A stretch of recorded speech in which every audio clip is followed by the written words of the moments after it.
नमस्कार दोस्तों, स्वागत है आपका हमारे चैनल में। आप लोग के लिए मैं आज से पॉलिटी के नोट्स का ओवरव्यू कर रहा हूँ। इसे मैं एक सीरीज़ के रूप में प्रस्तुत करूँगा और बिल्कुल सीरियल तरीके से शुरुआत से कैसे कॉन्स्टिट्यूशन बनाने के लिए पृष्ठभूमि तैयार हुई, फिर संविधान सभा का गठन हुआ और फिर संविधान के बारे में सब कुछ सीरियल तरीके से मैं अपने बनाए नोट्स के माध्यम से प्रस्तुत करूँगा। तो आइए दोस्तों शुरू करते हैं। पहला चैप्टर है ऐतिहासिक पृष्ठभूमि। 1757 की प्लासी की लड़ाई और 1764 के बक्सर के युद्ध को जीत जाने के बाद बंगाल पर ब्रिटिश ईस्ट इंडिया कंपनी ने शासन का शिकंजा कसा। इसी शासन को अपने अनुकूल बनाए रखने के लिए अंग्रेज़ों ने समय समय पर कई एक्ट पारित किए जो भारतीय संविधान के विकास की सीढ़ियाँ बनी।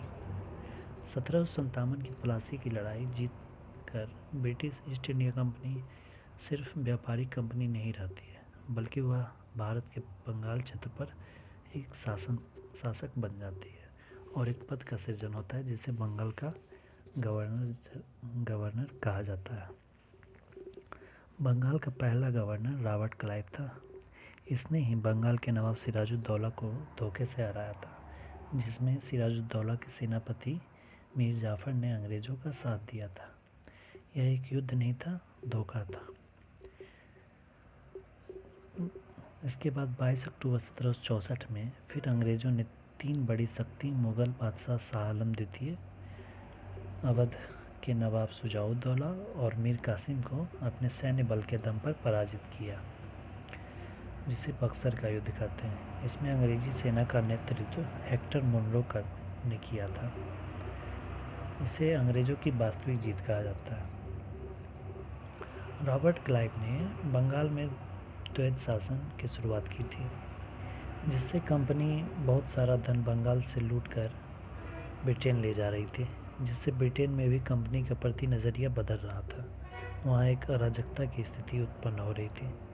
इसलिए ब्रिटिश संसद ने कुछ कानून बनाने प्रारंभ किए, जिससे ब्रिटिश ईस्ट इंडिया कंपनी पर नियंत्रण रखा जा सके और भारत में सत्ता लंबे समय तक कायम भी रहे और मुनाफा भी हो। तो इसी दिशा में उन्होंने नियम बनाना शुरू किया, जिसमें कि पहला एक्ट 1773 का रेगुलेटिंग एक्ट था। रेगुलेटिंग एक्ट, रेगुलेट का मतलब होता है नियंत्रण करना। तो 1773 का जो रेगुलेटिंग एक्ट था इसीलिए था ताकि ब्रिटिश संसद का ईस्ट इंडिया कंपनी पर पूरी तरह से नियंत्रण स्थापित हो जाए। इसमें जो मुख्य पॉइंट हैं वो हैं, भारत में ईस्ट इंडिया कंपनी पर ब्रिटिश संसद का नियंत्रण की स्थापना। अगला पॉइंट है कंपनी के प्रशासनिक और राजनीतिक कार्यों को मान्यता। बंगाल के गवर्नर को गवर्नर जनरल कहा जाने लगा और मद्रास एवं बम्बई के गवर्नर को बंगाल के गवर्नर जनरल के अधीन कर दिया गया। गवर्नर जनरल की सहायता के लिए 4 सदस्यीय कार्यकारी परिषद का गठन किया गया, जिसमें कि एक गवर्नर जनरल और 4 मंत्री परिषद, कुल मिलाकर 5 सदस्य होते थे, जिसमें किसी भी बिल पर बहुमत द्वारा निर्णय लिया जाता था। कंपनी को चलाने के लिए ब्रिटेन में 2 संस्था थी। पहली संस्था थी कोर्ट ऑफ प्रोप्राइटर्स, जो निवेशक समूह में थे, जो लोग बड़े बड़े जो निवेशक थे उनका समूह, और दूसरा था कोर्ट ऑफ डायरेक्टर्स, जो कि गवर्निंग बॉडी थे, जो जिसमें कि ब्रिटिश संसद के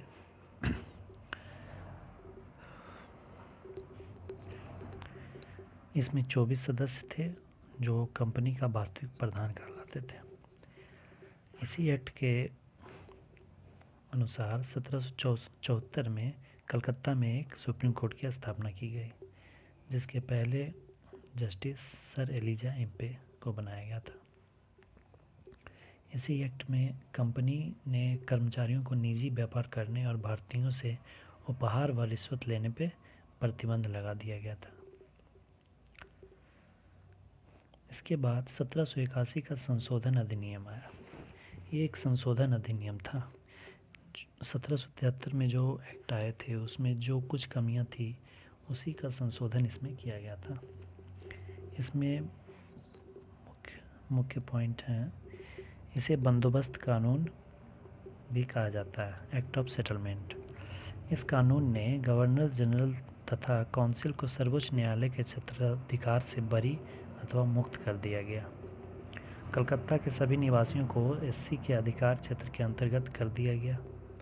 इस कानून में राजस्व संबंधी मामलों तथा राजस्व वसूली से जुड़े मामलों को भी एससी के क्षेत्राधिकार से बाहर कर दिया गया।